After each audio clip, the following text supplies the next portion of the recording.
So hi friends, மேட்ரிக்ஸில் multiplication எப்படி பண்ணுறதுன்னு பார்ப்போம். ஓகேவா? ஸோ இப்போ இது ரெண்டுத்தையும் மல்டிப்ளை பண்ணலாம். ஏவோடைய வேல்யூ பியோடைய வேல்யூ எடுத்து எழுதிக்கோங்க. ஸோ இப்போ நான் எடுத்து எழுதிக்கிட்டேன். First row first column 1 8 sir என்னது 8.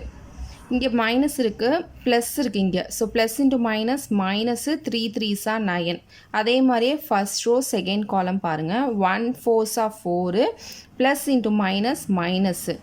ஸோ அதே மாதிரி இதை மல்டிப்ளை பண்ணிக்கோங்க. -3 இன்ட்டு 1 என்னென்னு பார்த்தீங்கன்னா -3. 4 8 sir second row first column 4 8 sir 32. 0 into 3 என்னென்னு பார்த்தீங்கன்னா 0 தான். ஓகேவா? அடுத்தது 4 4 சார் 16, மைனஸ் இருக்கனால -16. 0 இன்ட்டு 1 0 தான். சிம்பிளிஃபை பண்ணிக்கலாம். 9ல் 8 போயிடுச்சுன்னா 1 வரும். பெரிய நம்பருக்கு 9க்கு மைனஸ் சைன் இருக்கனால மைனஸ்ன்னு போட்டுக்கோங்க.